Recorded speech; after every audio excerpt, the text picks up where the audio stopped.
Hi everybody, welcome back to my channel. This is Maximilian. Thank you so much for tuning in. I want to talk today a bit about Pluto turning direct and all the things that surround this thing, which will happen early next week, Monday, Tuesday, depending on if you're in Europe or the US. And it's a very, very interesting marker of time because, of course, any retrograde and direct station, especially of the outer planets, it's like clockwork. It happens once a year. And yet, it's a first full retrograde of Pluto exclusively in the sign of Aquarius.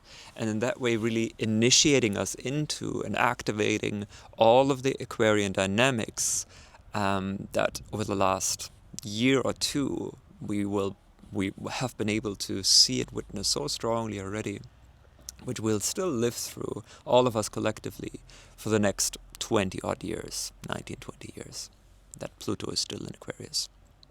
Still, it's an interesting point to keep in mind. And then at the same time, for this direct stationing, we have Venus moving into Libra. Venus, of course, rules Libra, and Venus in that way is in the very early degrees of Libra, making a perfect trine aspect, a flowing harmonious flow from the one air sign to the other, Libra to Aquarius. And whom do we have in the first degree of Gemini, the third of the three air signs right now? It's of course Uranus, which is one of the reasons and one of the parts of the big and bigger collective shifts and changes that we see happening and will continue to see happening over the next years or two. The way that the outer planets are communicating and interacting with each other. So Pluto in early Aquarius and Uranus out of Taurus slowly and fully next year, fully in Gemini. Having this trine aspect between these two is very, very big and very powerful configuration. And in the middle between them, we have right now Saturn and Neptune. Saturn is moving much quicker than those three outer planets, but Neptune's standing basically in the middle of the trine between Pluto and Uranus, and then at the very early degrees of Aries, we'll find Neptune the next years. So it's a very, very, very big and pivotal time with this minor trine, right? There's a trine between these two outer planets of Uranus and Pluto, and then Neptune in the center. It's called a sextile. It's 60 degrees. It's 1/6 of the circle. It's kind of bridging these two energies. So all of these energies flow very harmoniously, which just means fast. And they also instigate all of these collective changes and evolutions that we will grow into, which frankly I'm very excited and slightly maybe also anxious about. But I'm much more leaning in the way of trust. Not just hope, but trust. And I would invite everybody else to do so as well, because leaning into the anxiety of it all just gives our power away and makes us powerless and allows the one that knows how to play the collective field and the collective psyche and the collective emotions so much more easily. Anyhow, evolution is the name of the game with Pluto. This is what Pluto is really deeply about on the deepest level of its essence. It's the evolutionary drive. And what does this evolution in that level mean? When you think about the moving spiral of the solar system with its planets, moving through the galaxy moving through infinite space, if it's the spiraling of the DNA helix, the serpentine spiraling is often associated with this force of evolution and also with Pluto itself. And Pluto also rules DNA on that level. And speaking or seeing from that level of what Pluto is about, when we really see that Pluto is the furthest planet out, right? It's closing off this little shell, this little egg of our solar system, this little playing field here, encapsulates it and closes it, but at the same time it's also the opening to the greater galaxy beyond our solar system. So Pluto is so far out, it's not a force that we can grasp with our ego mind. It's not something that we can control. And so Pluto activations very often bring us to situations where we must reckon with that we are not in control ultimately, and that there is a greater force of evolution, both in our own personal life, with our own greater psyche, as well as collectively, that sometimes has to destroy things in order to in order to make space and room for new growth to happen.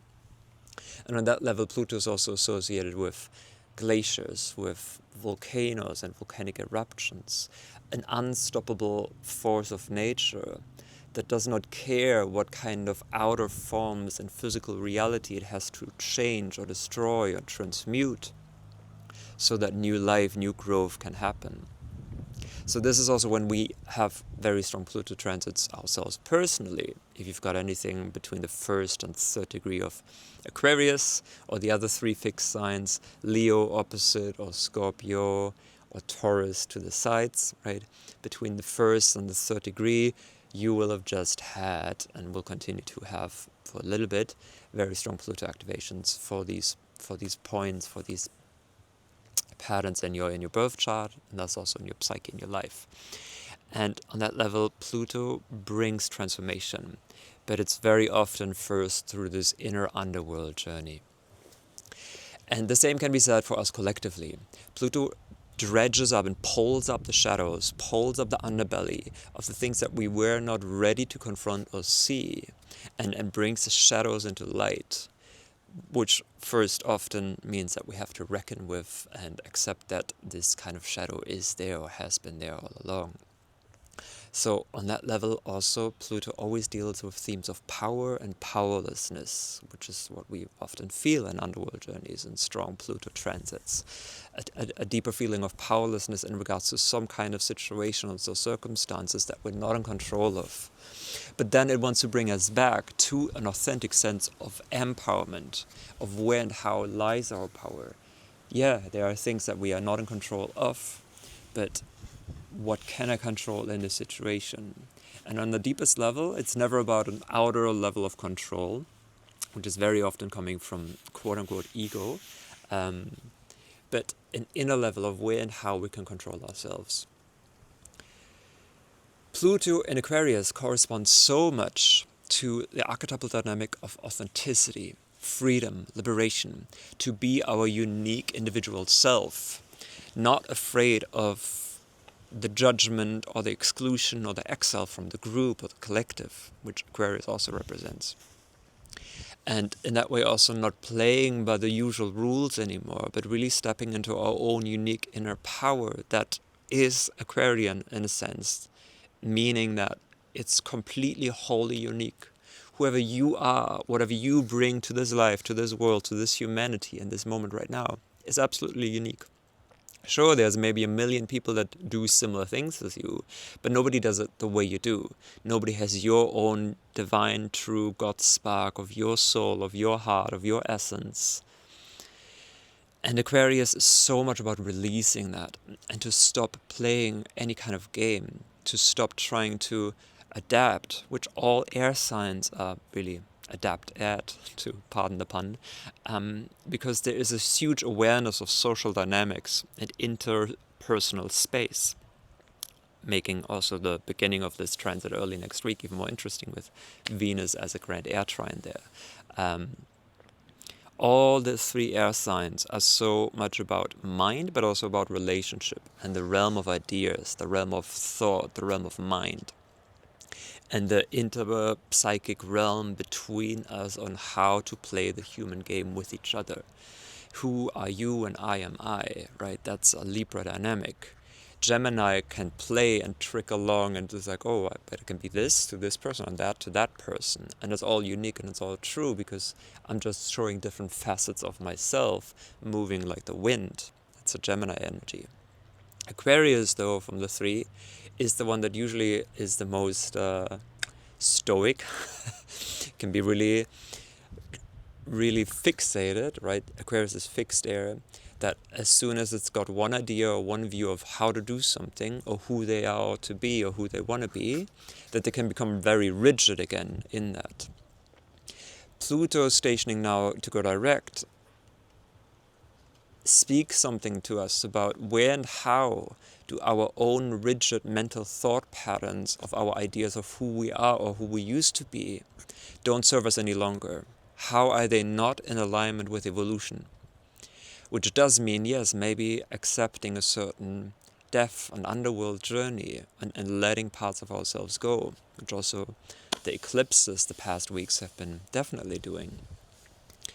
So that maybe also the outdated mental patterns that keep us stuck in certain personalities that are maybe not empowered but very disempowered, but that we just cling to because we once made up our mind that we are XYZ. We're always the rebel, or we're always kind, or we're always playing by the rules, or we're always whatever, always playing the martyr. Some kind of conviction, some kinds of mental ideas and ideations that have maybe now become outgrown and outdated, but that maybe keep us stuck without us really knowing it. There's Pluto again. It's a force from darkness. It's a force from our own subconscious nature. In archetypal psychology terms or Jungian psychology terms, Pluto corresponds so much to the shadow. So the things that we keep suppressed, that we are afraid of, but which are not just all the usual shadow stuff of anger or rage or jealousy or guilt or envy or whatever it might be. But so much of what we suppress with that shadow from the Jungian concept is actually our unlived potential, where these heavier, more difficult emotions, if we want to call them that, are usually the gatekeepers, the guardians, barring us from fully accessing the truth of our desire, of how to be different, of who to be differently, until we're ready to embrace the fullness of that. But that means reckoning with our own shadow, and also the shadow material, which tends to control us from the depths. Again, where we're not consciously in control, and in that way, powerless to a certain degree. So Pluto making this trine to Uranus talks so much about also this revolution and releasing and renewing, right? Uranus is change and evolution. Uranus is like the evolution that Pluto instigates and seeds and activates as a catalyst. Uranus is then really the bringer of that. Uranus pushes forward. Uranus is that force within us that wants to push forward and change things, do things new, do things differently, and liberate ourselves from the past of where and how we got too stuck in Saturnine constructions of our mind or our society. And Uranus in early Gemini is also so much speaking about like where and how do we have to liberate our mind and learn to see things really from a different perspective. Tell our own story really from a completely different perspective than the one that we used to tell ourselves up to this point. Where and how do our own thoughts and mind and mental patterns keep us stuck in maybe an identity Aquarius that felt disempowered in regards to the group or the collective, exiled, not wanted, too far out, too far in the future, or I'm too far from the past, but I'm definitely not belonging here right now on planet Earth. I need to fly to Mars. And that's, of course, if we just want to talk about the greater social aspects of this Pluto in Aquarius for a moment, the way the internet is changing, completely taken over by bots and automatic chatbots, YouTube comments, websites, Reddit, whatever. In Germany, there's now more than 80% of the website traffics in Germany is done by bots. In Mexico, it's around 50% or something. So it's like we see this very strong power of machinery and technology, Aquarius, completely taking over the internet, which used to be a place to freely exchange and share who we are and our interests and our weird little quirks that we're like super curious about, or our hobbies that nobody shares in our village, but oh, that other person in Taiwan, they're also really into it. So the way that the technology is now changing this landscape with bots, with walled gardens, all kinds of systems enclosed in themselves. Because, of course, where do these bots come from? If they're not coming from governments and government propaganda, they're coming from big corporations or from other people that want to make big money out of this, right?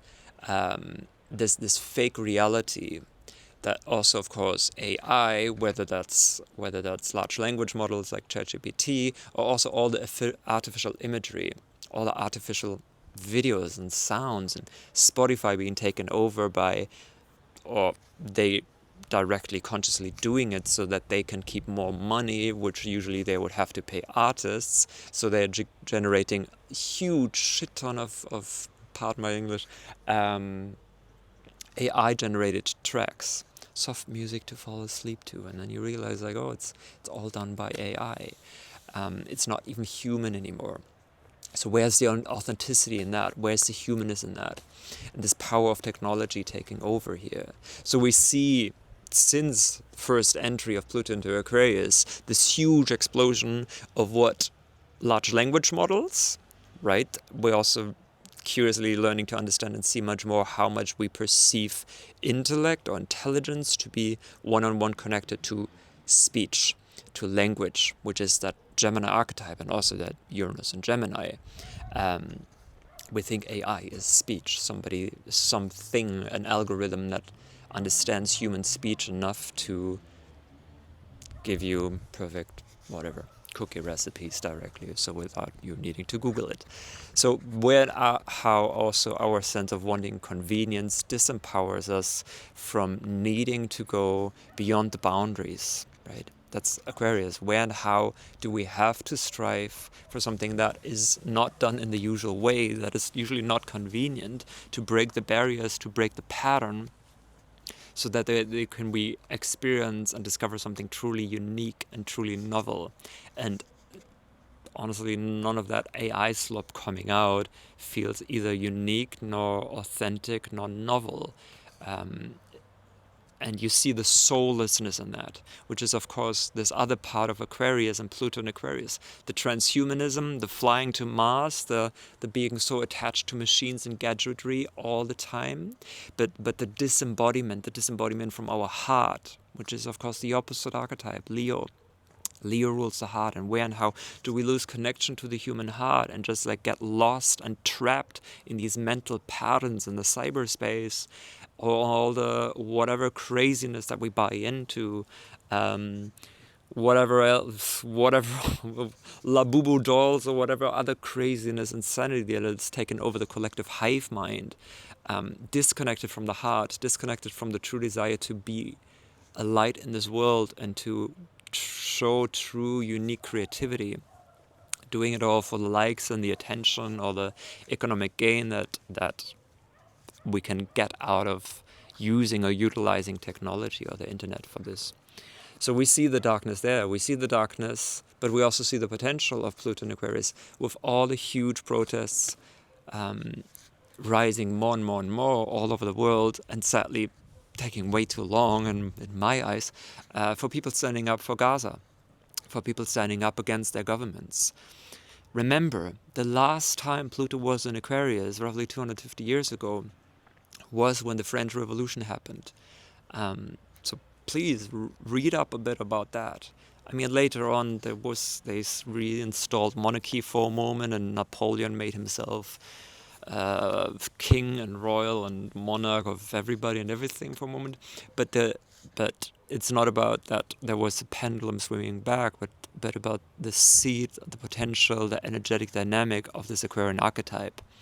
The English indie companies became a thing, which was that first time that big multinational corporations, for lack of a better word, networks of people with common interests were able to gather together and create something that was really like encapsulating the entire world. The US was founded, the Declaration of Independence from the USA was founded. And even though we don't see it living up to it in many ways, there is still that seed and potential of the Aquarian archetype. Equality, fraternity, paternity, the equality of all human beings, that we're all perfect, unique individuals, and that we're free, and that nobody can govern us. The government, it's government mental. It's the governing of our mind, what government does. And people rising in the streets, even if mainstream media doesn't really report it, so it didn't happen. But still, there's tens and thousands and hundreds of thousands of people in the street not just for Gaza, but this awakening, this re-empowerment, Pluto, of the masses, of the collective, of humanity itself. It's also a big thing. And we will see all of these things develop and come like an unstoppable glacier further and further. This is evolution. Old forms have to die. And yet, how can we personally, you who engage with content like this, ride the wave of these dynamics in a way that really brings you back to your heart and not falling into the trap of the dissociation, of the inauthentic copy-paste, becoming like a robot, transhumanistic drive of believing machines to be our savior, or technology to be our new god, or for my body to be frozen so it can be reawoken when they can finally figure out immortality, but in the meantime I can upload my mind to the cloud. All these things, so many things. Just think about the last 2 years, since 2022, 2023, when Pluto entered Aquarius. How much of what we're living in right now in this very moment was absolute science fiction 5 years ago, 10 years ago. And we will see an acceleration in so many of these things as well. The key is to stay connected to our heart. The key is to be authentic, to not play by these rules, to not get trapped in the group and hive mind, which is also Pluto, Aquarius. Aquarius is the ideologies of the group, of the collective. I am radical XYZ, and if you're part of the gang, amazing. But if you want to be part of that gang, that fraternity, that activist group, that society, whatever, there's a shadow of Aquarius of elitism. We are better than the others because we XYZ. We are complete radical vegans, or we are followers of this religion, or this leader, or this think tank, or this race. So we think we are better than everybody else. But at the same time, while you engage with a group or a collective or a network like that, you have to cut off and dissociate parts of your individuality again to fit into that group. So there's this constant back and forth, switching forward and backward pendulum of Aquarius and Leo in the human evolution. We want to belong, we want to be part of something greater, but to the degree that we have to cut our individuality off in order to be part of a unique group, we at some point, sooner or later, will have to go the other direction again to really embrace and follow our own heart and follow what's true. Just for us personally, not in a desire to belong to anybody or anything else, but to be a true sovereign in our own right. Not a sovereign of France or the US or the world, a sovereign of our own right. Last thing, I totally got swept up in this Pluto dynamic now, that I still wanted to highlight is just before this now, on the weekend, Saturday, we have Venus at the end of Virgo opposing Saturn. So it's a couple of heavy days before this Pluto shift. Venus-Saturn is always where and how is there blockages or slowness or dullness or isolation or grief or melancholy. Saturn is feeling of scarcity or lack. Saturn in regards to Venus, love, care, affection, pleasure, connections, relationships, money. Where and how do maybe old relationships or patterns of seeking pleasure that once gave us a lot, we are finding that they have become dull or numb. It's a big reality check for our relationships. It's often a time where we can feel a bit more lonely, or even with the ones that we normally feel close to, feel disconnected. But Saturn always teaches us integrity and self-responsibility and slow and patient work to really anchor what we want to stand for, in that case Venus, how we want to live relationships. This is a throwback to 6 months ago in April when they were conjunct, and they really began this, what at that moment I called the hard work of true love, because Saturn is all about hard work, and Venus is how we learn to love and appreciate and find balance with each other. So you can also think back about that time, end of like April, middle of April, to see where and how you have grown in your relationships, also your relationships with yourself. And that is, again, of course, the relationship to self is what this Pluto and Aquarius direct will be so much about. During its retrograde, the last 6 months, it's usually when we can take a breather, internalize the change that happened. But once Pluto goes direct now, it's about forward momentum. It's about embracing new challenges, breaking old frontiers, breaking new patterns, creating new patterns, right, that really elevate us and help us to feel more authentic, more real, more truly, uniquely ourselves, and living in full alignment with that. And where and how we can then also be a water bearer that can be of service to the greater collective and the greater whole. A water bearer bringing the water for the thirsting humanity. All of us in our own unique ways. So anyhow, that was it. Thank you so much for listening. 25 minutes. I think that's good. That's enough. Power to the people. Pluto Aquarius, power to the people.